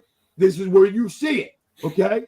But everybody miss me with anybody on the defensive side having their jobs up in the air. When if you look at this defense and you look at this linebacking core and you look at your safeties make all the tackles. Why? Because nobody else does. Yeah. Nobody else does. So it ain't on coaching. It's all fucking winning up front. And your jerk off GM. Look. The front seven's been terrible. You want to talk about firing? You want to talk about getting rid of fucking people? Noah? I'm in. And it starts with Howie Roseman. It didn't start with no freaking Sean Desai. If you want to go cut the snake off of a problem, cut it from the damn top. Cut his head off. Don't be freaking dabbling around, coach. It's his roster. It's his damn roster. It's his draft picks. So you want to start talking about the next firing of somebody outside of Brian Johnson down the road? And not even Nick Sirianni yet. I'm gonna look at what you gave your football team to win games. You actually had the fucking audacity to roll out that linebacking core. You had the audacity to wave at Derek Barnett, who's your best end run stopper. Okay, we don't need that. So Nolan Smith. And we let TJ Edwards go. Who was a reach pick. I'll get to that. Who was a reach pick, a luxury pick, okay? Which is a stash. That's a stash pick. That ain't a play day one pick, okay? Well, you want to rush him on the field. That's how he wrote, by the way. Hello? That's how he wrote, okay? So, and then you can't let all those guys go. You let Edwards go, you let Kaiser go, you let CJ go, and you let Omar Epps go. Well, guess what, dude? That's hard, man. When you don't draft those positions well. Or at all. So, I love your rant. No, you're not wrong, but like defensively, you're wrong. Defensively, it's all players. All players. I hear what you're saying. I'm pissed at Howie too, Tommy, but let's face it, Jeffrey Lurie isn't letting Howie go. But hey, look, I'm not going to lie. These defensive coordinators, the defensive coaching staff is not good enough. And neither are these players. You can go to bed with that, like, because your poster's above the freaking goddamn bed telling you that you aren't good enough. Okay? And first off, Martian, you know this, babe. This has been going on with me and Howie for years, right? If you ain't getting it done, I'm going to put you back in the closet. Right? If you're getting it done, you come back to your desk. That's how that works for him. As it should. He's a GM. Nowhere. He ain't going nowhere, obviously. Wait a minute. Doesn't mean I don't pound the damn table. Wait. I agree with you in that the offense has been more of an issue as of late. However, removing Sean Desai from his spot clearly may not have been the answer because, we dropped a quote earlier, and if you deep dive the numbers for a team that is having a hard time getting to the quarterback, they're dropping 9.4% coverage. Hassan Reddick, Nolan Smith, Brandon Graham, they're dropping their pass rushers into coverage in situations where they should be rushing the quarterback. That's double under Patricia that they were doing with Desai. And that's an issue over the last couple of weeks. Yeah. Or the defensive coverage calls. No. Can I make a counter argument to play the other side of that? Is when you talk about what teams are doing to the Philadelphia Eagles recently, especially with no Darius Slay, right? It's even more ball out of the hand quick. Okay? So when you're doing that to teams, you're not even the way a coordinator's thinking is you're not even giving me the opportunity to let my best pass rushers get home, right? So the way I try to trick you, which hasn't worked, hear me out, hasn't worked, but the way I try to trick you is you think you got that, you think you have a certain coverage with your tight end over the middle, but you have a guy underneath dropping back in Reddick or Sweat, and it can just throw off where you think you're going with the football. That's the idea of it. Okay. I'm right with you guys. I love my guys getting after the quarterback, right? Win up front, do other things besides drop back, get up and bump more, etc. The teams have been winning that 1, 2, 3 throw. They've been doing that versus us. So that's my only counter argument is I understand what they're trying to accomplish. It's just nothing's working because the talent is not good enough. But my thing is, okay, you want to do that with Brandon Graham and Mika. Your best pass rusher, you're going to continue to drop him multiple times. That's a problem for me. That's a person. That's not recognizing the right personnel to put in that situation. Because I need Hassan Reddick every play on the line going after the quarterback. He's the only one that can actually get home on this team this season. He should not be dropping as much into coverage as he has been as of late. You want to throw Sweat back there, who struggled to get to the quarterback and finish. You want to throw Brandon Graham, who's, lost quite a few steps this year. Fine. I can see your argument of what you're saying, but Hassan Reddick has no business being a part of that. Well, I don't think he should either. You know what I mean? I don't think he should either. There's other ways to stop what they're doing, right? But that's one of their ways. So whatever. I mean, that's like either way we dice it, guys. What's unacceptable to me is that a now 4-12 team came into the link and did not punt once. It's embarrassing. That's just lack of talent. You put it on whatever it is. It's unacceptable. It can't happen. And yes, a lot of that does fall on Howie, and some of it falls on Patricia and Desai, and then down to the players. But the bottom line is, for a 4-12, now a 4-win team to come into our house and push us around the way they did, and they dominated the line of scrimmage on both sides of the ball. That is unacceptable, gentlemen. Where's the physicality? Never mind scheme, never mind. Believe me, a lot of that is a problem too. Okay? But when you get dominated, and this has happened for much of the last 5 weeks, and it's happened throughout some of the portions of the first half of the season as well, but it's now only ruining to its ugliness because, of the results 4 out of the last 5 weeks. All right? And we were able to hide some of our warts, the first 11 or so weeks of the season. But when you're getting pushed around on the line of scrimmage and you're not, offensively, you're not able to run the ball. Defensively, you're never able to get off the field. It's a killer. I mean, I know I'm stating the obvious here. Well, that's when it goes into what Tom said, because it's not even that they're not able to run the football. They ran 9 rushing plays in the almost the entire first half against the worst run defense in the league. It's not that they can't run the football; they choose not to run the football. Well, I'll give them a pass on Sunday because I'll give a slight pass on Sunday. They might have ran 20 plays total in the first half because of the way. Correct. They didn't have the ball.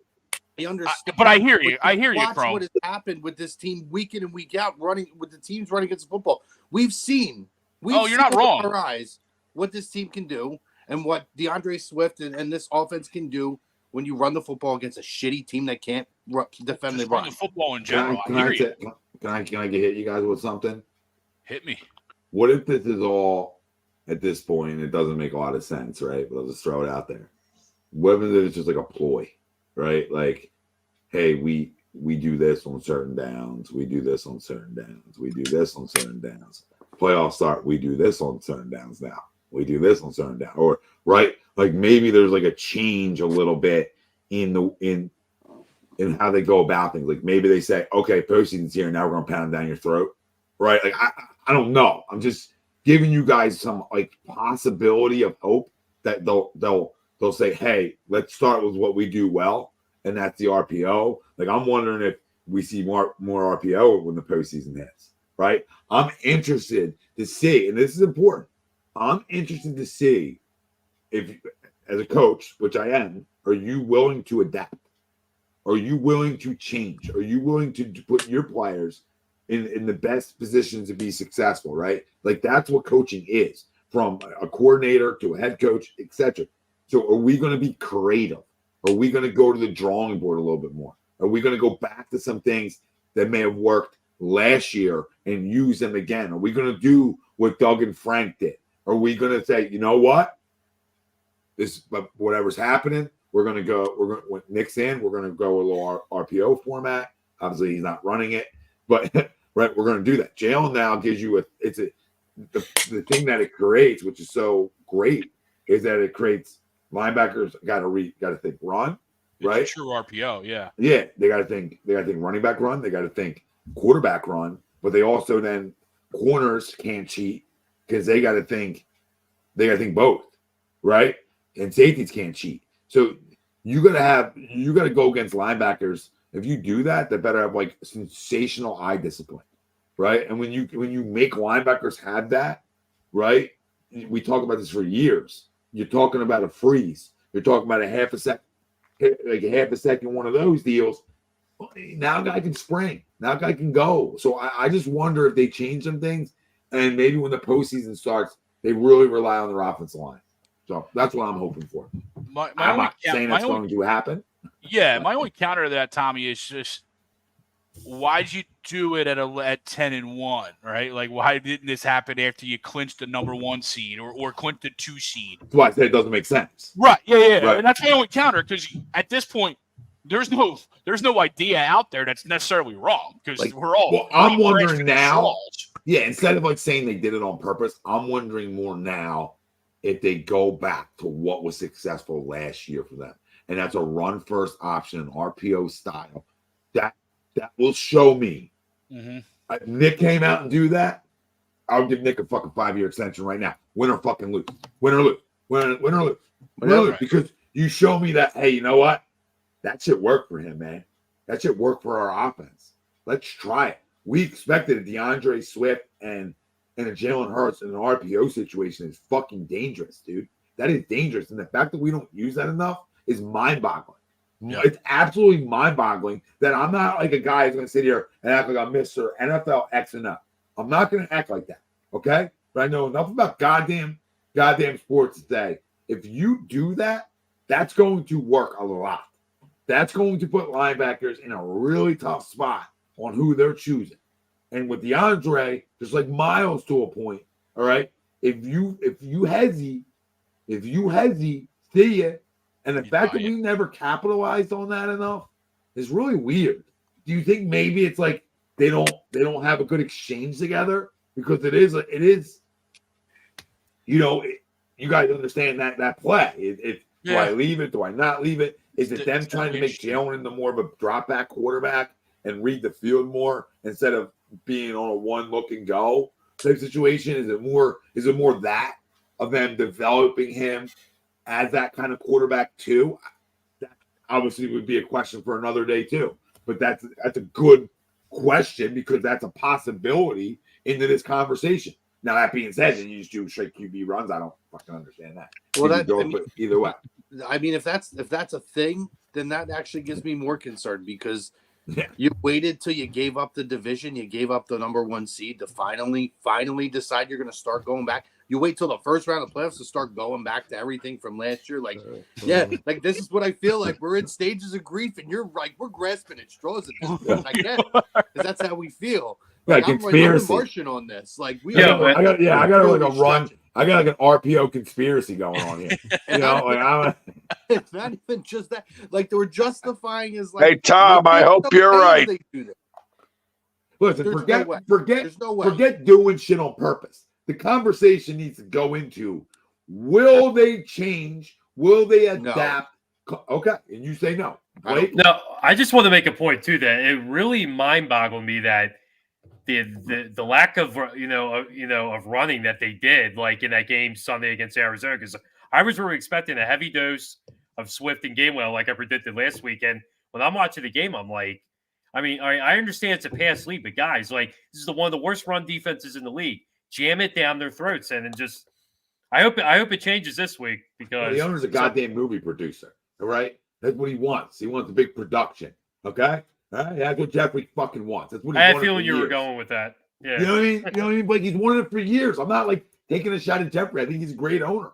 But like, this is where owners get their fingers on shit and they can hurt stuff. You know what I mean? Like, and this is one of those situations where he wants that. That's been reported like a million times. So it's not like I'm breaking some news. Yeah. Right? Oh, he's that's, involved. That's a problem. So, Tommy, to your point, Tommy, can I ask you something? It seems like Jeffrey and Howie obviously want to win, but they win their way. Yeah. Mm-hmm. Correct. And they want to win with splash plays. Exactly.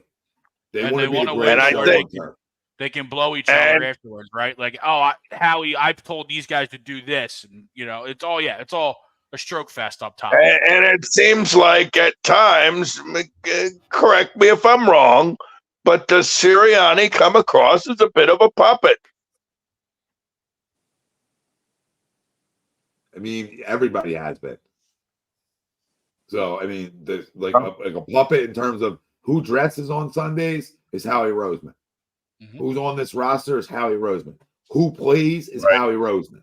Right? Game day, who plays is Howie Roseman. There's a video popped up on my timeline from 3 years ago or 4 years ago, and I was smoking him because there's tons of reports out that he told Doug who's playing on Sunday. So, after the Super Bowl. Yeah, I mean, there's a lot of stories around that, Noah, that I don't like. Yeah. You're a general fucking manager, right? You're a general manager, which means you put a roster together. You're not here to tell your coach who plays. So in terms of a puppet, right? Yes, he's a puppet in terms of that, but he's not a puppet in terms of, like, in my opinion, that like they're making him throw like they're calling down like, hey, throw a football right here, right? You know what I mean? But so you don't think in terms of play calling, you don't think Roseman's telling them to? No, style I do, but like here's your 15 plays. He's not doing that. But like, is he saying, hey, we want to be electric. We want to take shots down the field. We want to have that image instead of having an image of last year where the image was run first, right? Pound the football, rely on your offensive line, set up the play action. Okay. Now they pay Jalen $255 and they want a fucking dog and pony show. I know these two losers. I know them. It's like they got Madden for Christmas, right? And they just want to air it out. I know them better than they know themselves. That's how long they've been here. That's how long we've been talking Eagles and watching Eagles. Okay? Right. So you know what I mean? That's a fact. I agree. I don't disagree with anything you're saying there. Like us too, I mean, right? Like if we got our hand on the controller, right? Right. Like right, if we're in it that deep, right? Like, hear me out. And it's a 365 for you. Like, of course you want your input, man. Of course you want to be like, yo, I really think this style is our style. Blah, blah, blah, blah. Right? Of course you do. Of course you're like, oh, we got all these toys. Let's use them. Like, our owner wants to use them. Let's use their toys. I can see how we talk. Use their toys. Let's go. Now, knock your bullshit off. Jeffrey, I will send you to a production studio tomorrow if you don't knock your bullshit off. Look at your team and evaluate your team. You know how to win offensively. Is Nick Sirianni and Brian Johnson going to do what I'm begging them to do come round one? And that being said, are we one and done, or do you think we're winning a game or two games? Where are you guys at? Yeah, I got to drop off. Let me get my Noah. I think they win. Go ahead. I gotta get moving too, but I want Blake scenarios too. Yeah. I got us winning one game. I think we win one game, and then I guess all bets are off at that point. If you were to ask me today, I'd say we're not getting out of the second round. But God, I hope that that's not true. I hope that what you said, that this is one big elaborate planned scheme, that we're gonna suck the last 5 weeks, and we're gonna trick the league. We're really gonna throw everybody off and every coordinator in the league, and then we're just gonna blow their doors off. I hope that's a thing. It's not, but I hope it is. Love you guys. Go Birds. Go Sixers. Go Flyers. Later, brother. We're gonna be love off you. in 5 minutes. Take care, Crow. All right, Blake. Give us your scenarios before we get out of here. Yeah, so I'm looking at this playoff scenario. Now, I know, like we talked about last week, how we want the 2 seed, we want the 2 at home, but I'm looking at this right now. And I was looking at this last couple nights, because I was thinking about this going into the show this week, that it wouldn't be crazy for the Eagles to get to take the 5th seed, go on the road, and play either, like, I know we discussed it before, Tampa or New Orleans, whoever wins that division, because I could see us winning that game. And then if you got the Cowboys who do get the number 2 seed, if they end up having to play Green Bay, or I don't know if Seattle's still in the mix or not after that loss, I'm not really wild about playing one of those 2 teams right now because of the way we're playing, the way the defense is playing, and just the way we're playing in whole as a general as a team. So I think the Eagles would actually, maybe it would be better for them to start on the road and play a lesser team like Tampa or New Orleans to try to get that monkey off their back, try to get their confidence back, maybe in a dominant game. And then, I don't know, maybe something crazy happens. Maybe Green Bay upsets Dallas, or whoever plays Dallas in that matchup. Dallas is gone.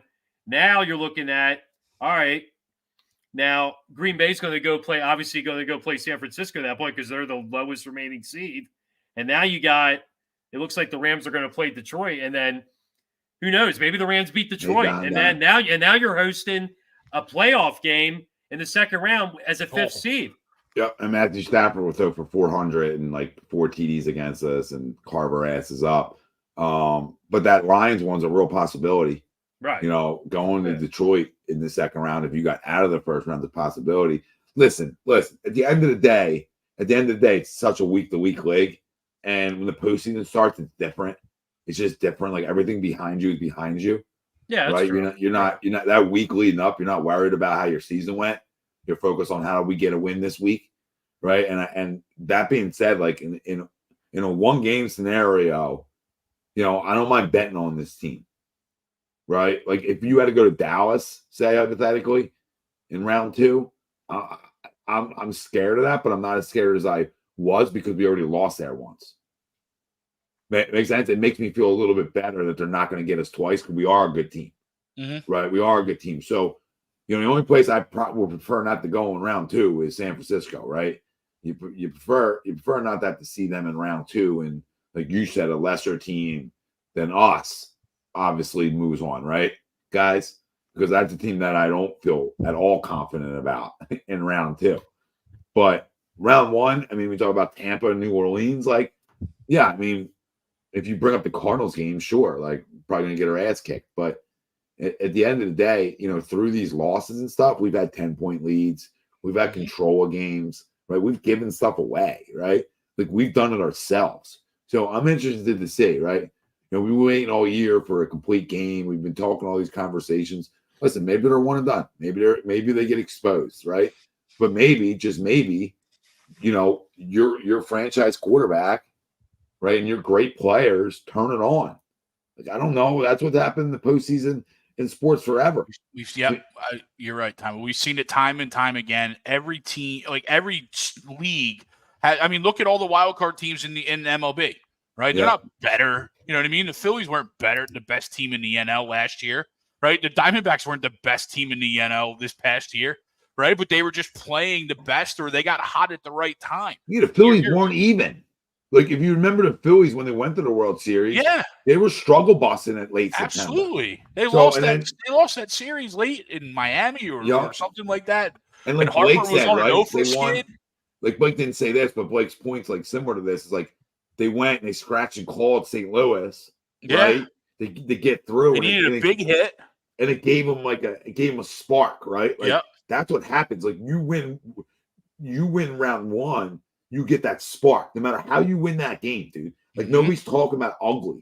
Nobody's having those conversations. You win 2017. You're like, all right, who we got next? Who's up? We got it. We won. We move on. We go beat them. Like, I can leave my locker one more week, right? You don't have to clean it out.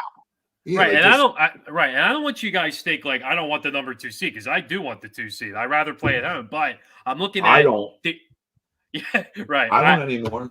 Right. I'm just looking at it, if we have to go on the road, it's really not entirely possible for us to get a couple wins on the road because you wouldn't see San Francisco, obviously, till the third round, unless, obviously, if the other lower seeds get eliminated, obviously, then you would go to the second round if you get past that first game. But I'm looking at, if they go on the road, I'm not worried about going on the road like some people are. That's just my opinion. No, Blake, I actually I usually don't say this, and sometimes it's better for teams, right? There's a lot of just this year more than last year, and it happens sometimes where you'll feel like there's a little bit more pressure at home, right? You're a little tighter at home. And I'm seeing that with this team. I mean, they're 6-2 at home, right? But they're 5-3 on the road. So it's not like this big difference where I'm worried about going on the road to Tampa, hypothetically, who is 4-4 at home. Okay. I go on the road to New Orleans, they're 4-3 at home. That's scared. The only place you really don't want to go is fucking Dallas. Dallas or San Fran? Well, Dallas or San Fran. Yeah, I mean, San Fran's 5-2 at home, so it's not like they're unbeatable there. Right. Dallas is unbeatable at home. Yeah, right? they are. They're pretty good at home. I mean, when you talk about the Lions, they're good at home. They're 5-2, right? But, we're 6-2 at home. We're obviously good at home, but we're not bad on the road, right? So, I don't know. I mean, guys, I look at it this way. If you don't mind, real quick, I'll make this fast. The floor's yours.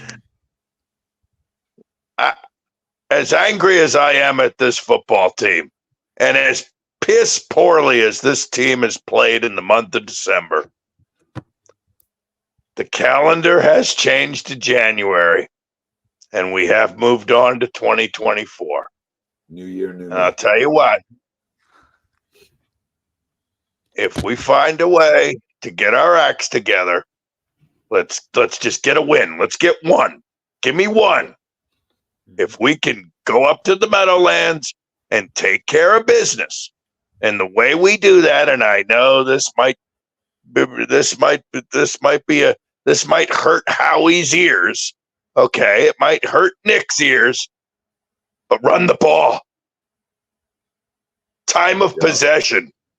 Keep your weakest link, which is this defense right now, keep them off the field. Keep them the fuck off the field.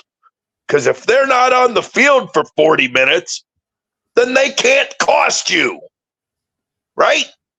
So if we find a way to dominate time of possession, and we find a way to play clean offensive football and have these constant 12, 13, 15, 16 play drives where our offensive line can go eat and go dominate and establish their dominance and methodically move the fucking ball right down the field.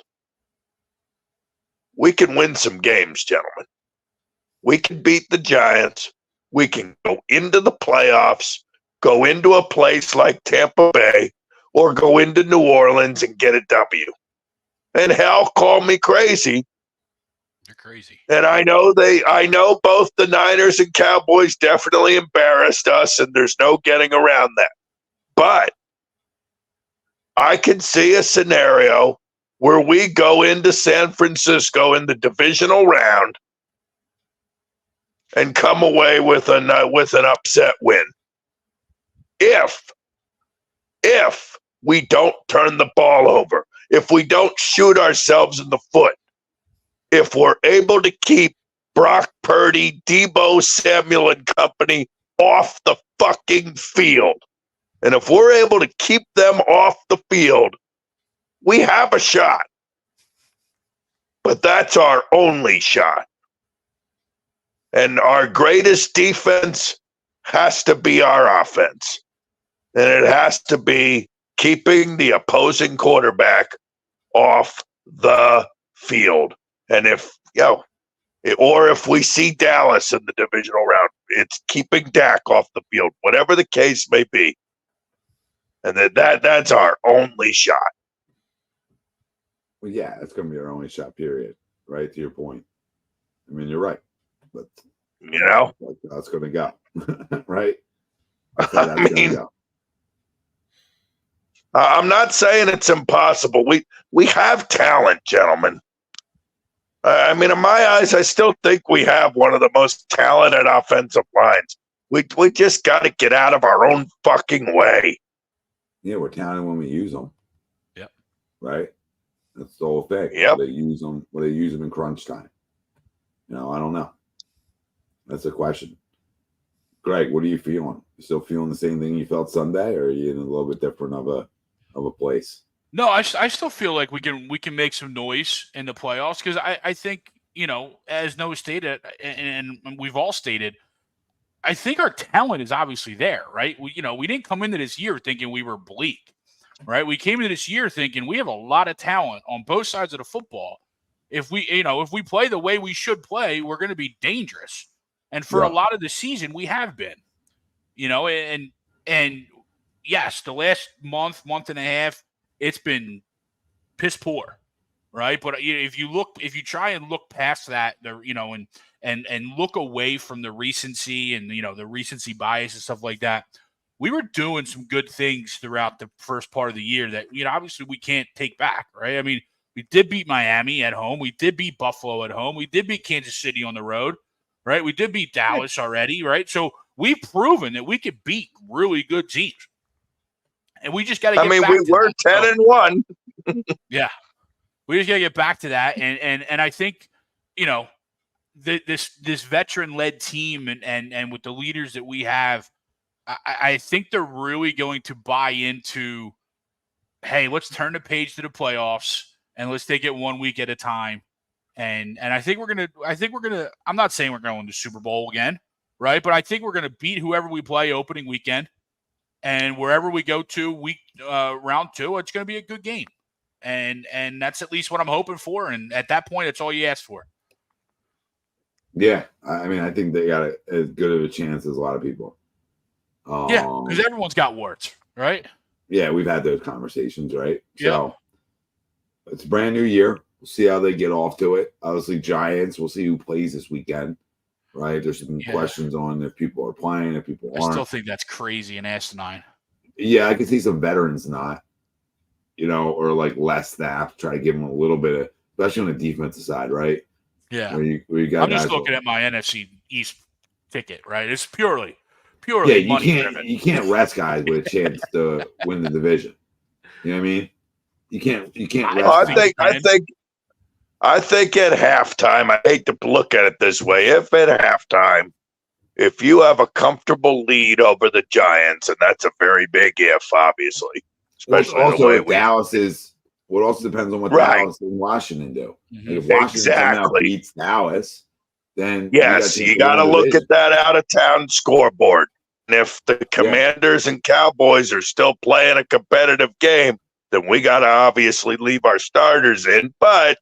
If Dallas is ahead by 3 touchdowns at half, then I think you rest the starters for a half and start getting ready for the wild card game. NFL will kill themselves if that's the case. Who will? I think that game's going to be close. I don't think CD's playing, first of all. I think the Dallas game. I don't think CD's playing. I think they announced Brandon Cooks was going to be the number 1 receiver. This week. Is CD hurt, or is it just merely to rest him? Yeah, I just don't think he's going to play. Everybody else is playing, right? Dak's playing. Everybody for now, yeah. Okay. I just have a feeling the way the NFL played this, where we're all division games, and then they matched the time, so you couldn't play. You know what I mean? Like it's not like the Eagles played at 1-1, so now Dallas, if they want the NFC East, got to play at 4, right? They all played together. It's going to be interesting because I know NFL is going to be pissed if Dallas or somebody pulls people at halftime to rest, knowing like the other team that they need to go off of is tanking her, right? I mean, they're already getting in the Rams-Niners game. Like Carson Wentz is starting for the Rams. Niners aren't playing. Like Sam Darnold's playing for the Niners, so that game's already going to be a mess. Yeah, that's already done. That one's already done. Well, yeah, that's right. Because the Niners already clinched the number 1 seed. Yeah. I mean, look, I'm going to be honest with you. I see us winning a playoff game and probably not much more than that. But if we don't turn the ball over and we find a way to play with some type of ball control, I'd be stupid if I say we had no shot of going further. Oh, of course we have a shot. You know what I mean? You know? Because we have a lot of talent, right? When you have a lot of talent, you always have a shot. So, anybody got anything? Anything more? And going back to what you said, Tom, earlier about, maybe they could benefit going on the road, like you said, like less pressure. I mean, as much as I like to play at home, but maybe they would benefit from going on the road. Yeah, of course. Like, naturally, you like to play at home selfishly, right? But sometimes that's not always the best way, right? Not saying you're guaranteed to win on the road. You would obviously prefer to be at home a lot of times, depending on where you're going. But at this point of the year, ain't nothing stopping a road team from winning. If you watch enough NFL, ain't nothing stopping you from winning 3 straight road games. Yeah, we've seen it happen, or 2, right? I mean, 2 gets you back into the NFC title game. If they got back there, this season's essentially a success. 100%. Absolutely. So now if you get rolled, it's obviously alarming, right? But if you go play a competitive NFC title game and you lose by a toddy or you lose by 1 possession game, all right, then it's like, okay, let's get back to it. Let's figure some things out so we can get back, right? Yep. So that one you can wrap your head around. If you get knocked down the first round, that's a total failure. If you got knocked down the second round, it just depends. We have to see it, right, to judge it. But if you get to the title game, I mean, you did. I mean, that's a tremendous job from where we were, right? Yeah, it's going to be one of those twofold things, right? You're 100% spot on. It's going to be like, yes, you got back to the NFC Championship game. You can't expect a whole lot more when you're going into the season outlook, right? Yeah. You're sitting week 12, 11, or week 11, or week 12, 10-1, and you're sitting there. You're like, maybe we probably a little bit different outlook, but at the end of the day, if you're able to rebound from what we've watched and get back to essentially where you needed to be from day one, yeah, I don't see how it can't be a success. Yeah, it's just there's no question about it, right? It's just one of those. Like, yep, that's successful. That one's successful. So, boys, great stuff tonight. A lot of fun. Able to talk some Sixers. That's always a good time when they're playing well like they are right now. Sure. So they don't play next till Friday though. They're all Friday. Who we got next? The Knickerbockers? Is that who we got next? Yeah, I think it's the new look Knicks. Yeah. All right, that'll be a good game. I think it might be at home, if I'm not mistaken. Yeah, I think it is. Yeah. It goes right now. I know it's home. I just don't know who. Is it? No. Yes, it is home. 7:30 Friday night, ESPN. And then they're back to back. They got the Jazz on Saturday. Ooh. Sunday they're off. So, and then they have a couple of days off after that. So, boys, great show. A2D Wednesday nights for Tom Arnone, Noah Eaton, Blake. Say your last name, and then I'll get it every time. What is it? Ludwig. Okay, well, anybody gonna tell me that they could barely hear me tonight or no? We heard you the whole time. Really? My mic is so far away, bro. No, you were. Wow, you were spot on, Tommy. Wow, my mic was like all the way back. On the I table. couldn't even tell anything was net whatever wrong, right? You Nice. Fine. All right. Well, the new A2D lineup. You'll have Eagles talk on A2D every Monday. You have Chrome on that. You'll have Pete Evans. You'll have Brinkman. You'll have Ralphie. Probably have Chuckser on that one. And then Tuesday, you have the Hockey Happy Hour, what would be called Flyers Talk on A2D. They'll be every Tuesday night. Wednesday, you got us. We'll have a little bit of a new lineup here. Obviously, be us 4 guys in Chrome. And then we'll probably have Luke on here as well. And then we'll see where, depending on how some things go, we might have Pete Young on here and maybe not Ralphie. Ralphie might just do Mondays. So there's some conversations. Oh, Ralphie's on Mondays too. And Thursday you have Vetted still. and then you have Marcus Proco with Pan Talk. And then you got Andy Friday, and then you have a national show that covers everything with Brinks, Brad, Minkiewicz, Jordan from Rivals will be on that show too. So that's our projected lineup right now. So we got still some moving parts on some guys going certain places, but just fine tuning that. And after that's done, we'll be rolling that out, and then the next month and some change. So I'll tell you about nothing changes here, but just some different looks. Because we circle the block so much that we wanted a Phillies and Sixers show, but it doesn't seem like it's going to personnel wise work out, right? But we do so much Sixers talk on here anyway. And we obviously do a ton of Phillies talk. So I'm not concerned about that. We will be doing some more live reactions on some certain Sixers games moving forward. Once we roll out the new lineup, we'll be setting some of those things up. We'll look at a couple key matchups, so we'll be giving you some of that stuff as well. So got a lot of stuff going on here. All right, fam, we love you. Sweet. We appreciate you all tuning in. What were you gonna say, Greg? No, I said sweet. Looking forward to it. Yeah, me too. Don, change your avatar now. Get that shit out of here. Oh my god, troll job. Cheaters. Blake, how do you say your last name again? It's Ludwig. Ludwig. That's how I figured it was. Yeah. I figured I was going to butcher that. No, all right.